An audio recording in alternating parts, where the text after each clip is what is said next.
廚房是家裡跟我們的健康最息息相關的地方之一。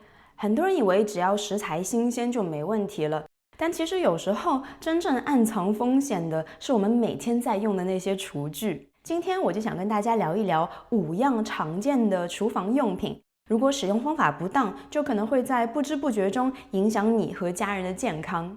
先說明一下，我不是醫生，也不是毒理學家，只是一個普通消費者，想把自己查閱資料之後學到的一些實用知識分享給大家。尤其是現在網購太方便了，商品多到眼花繚亂，有時候真的很容易被外觀、價格或者是商家的營銷話術誤導。這支影片也不是要大家馬上把家裡的這些廚具全扔掉，而是當你在使用、整理和換新的時候，可以多一點參考。我是 Cindy， 歡迎訂閱我的頻道，獲取更多關於精緻生活和家居美學的分享。OK， 那我們現在就開始今天的內容吧。很多小夥伴家裡應該都有這種黑色塑料廚具吧，像鍋鏟、漏勺等等，的確是價格便宜、輕便又好清潔。但是這些黑色的塑料廚具常常是用回收塑料做的。而這些回收塑料有可能來自舊電視、電腦這些電子產品。有研究發現，用於生產廚房用品和外帶容器的黑色塑膠，常常含有高濃度的溴化阻燃劑。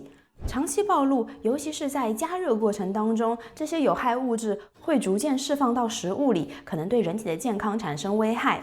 所以，如果你家的黑色塑料廚具已經用到破損了，像我家這把一樣，邊緣都已經開始剝落了，那就趕緊換吧。那我們可以替換成什麼呢？像高品質的不鏽鋼、木質還有硅膠廚具就是很好的選擇。我自己最喜歡的就是木鍋鏟，又環保又不容易劃傷鍋具。那說到木質廚具呢，最好還是要選擇這種純木材，避免那些表面上釉上漆的。雖然看起來更光亮、更高級，但你往往不知道商家用了什麼材料，是不是安全。另外一個小 tip 就是木質廚具盡量手洗，不要進洗碗機，這樣可以防止開裂，延長使用壽命。接下來要說的這個可能有點爭議，就是這幾年熱議的不粘鍋。很多不粘鍋上面的防油塗層，說特氟龍大家應該更熟悉吧？特氟龍塗層使用的化學物質，特別是活化劑 PFOA 和 PFOS， 如果長期接觸，可能會增加癌症、免疫系統、生育問題等等的風險。PFOA 和 PFOS 都屬於 PFAS 這個大家族。PFAS 被稱為永久性化學物質 （Forever Chemicals）。因為它們在人體和環境中都非常難分解。事實上 ，PFAS 家族已經有超過1萬種成員。不過，很多國家和地區，特別是歐盟，已經開始嚴格監管這些化學物質。所以，如果我們購買不粘鍋的時候，選擇優質品牌，尤其是標明不含 PFAS 的，就不用太擔心。但是，如果你家的不粘鍋不再防粘，或是表面有明顯刮傷，那就要考慮更換了。因為這代表塗層已經被破壞，化學物質會開始滲入到食物當中。還有一個小 tip 就是在使用不粘鍋的時候，避免使用金屬鍋鏟，或是烹飪硬殼、骨頭類的食材，也不要空燒，這樣可以避免破壞塗層，延長不粘鍋的使用壽命。與此同時呢，高品質的不鏽鋼、鑄鐵鍋還有陶瓷鍋都是很好的替代選擇。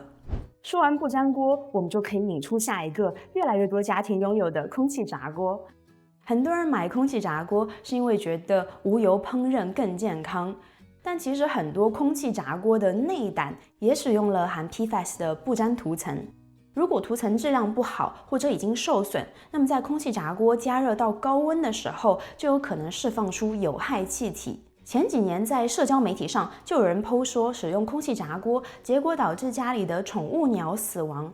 後來才意識到罪魁禍首是特氟龍塗層加熱後釋放的煙霧，因為鳥類的呼吸系統對氟化物氣體特別敏感，甚至在特氟龍的官網上也有關於如何保護寵物鳥安全使用鍋具的提醒。不過大家也不用太擔心，如果空氣炸鍋的涂層質量好，也沒有破損，正常使用是沒有問題的。因為一般空氣炸鍋的溫度不會超過200度，在這個溫度下 PFAS 不會發生熱分解。當然，一個使用時的好習慣就是保持開窗通風。但如果塗層已經出現了劃痕破損，那就最好及時更換。現在市面上也有不含 PFAS 塗层的空气炸鍋，比如陶瓷、玻璃或者不鏽鋼內膽的。如果你正在考慮入手，也可以去了解一下這些選項。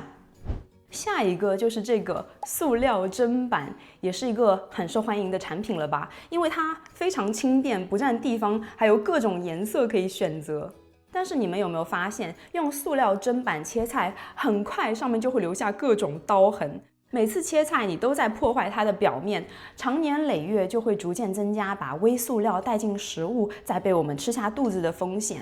如果你的塑料砧板已經有明顯的劃痕變色，就不要猶豫，趕緊斷捨離吧。那我們可以用什麼材質的砧板替代呢？玻璃和不鏽鋼的虽然很衛生，但是它們的缺點是会讓刀具很快變钝。那我自己最喜歡的就是实木砧板。科學實驗發現，高達99.9%的細菌在放到木砧板上之後，幾分鐘之內就會完全失去活性。但是要記得，木砧板和木鍋鏟一樣，也是最好手洗，會更加耐用。最後就要來說說塑料保鮮盒。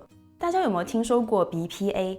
它通常被用來增加塑料的強度，是一種內分泌干擾物質，長期攝入可能導致生育和兒童發育障礙等等的健康問題。現在市面上很多塑料產品會標榜 BPA free， 但實際上一些廠商會使用替代品，比如 BPF 和 BPS。這些物質對人體的影響其實和 BPA 相似，但卻可以貼上 BPA free 的標籤來混淆視聽。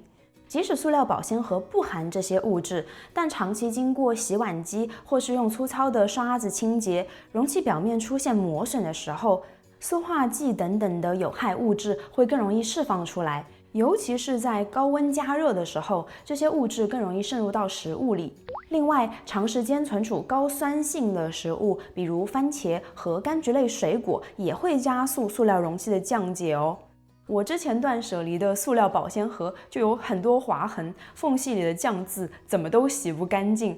而且有的都發白變形了，說明它們已經開始降解了，我卻還一直捨不得扔。一個更好的替代方案就是玻璃保鮮盒，雖然它比較重，但是更耐用，也更適合微波加熱，而且還可以回收，更加環保。另外，不鏽鋼和高品質的硅膠容器也是不錯的選擇，但要注意，不鏽鋼保鮮盒千萬不要微波加熱。今天分享的內容絕對不是為了製造焦慮，而是幫助大家了解使用這些廚具的時候要注意什麼，什麼時候該斷捨離，以及可以選擇的替代方案。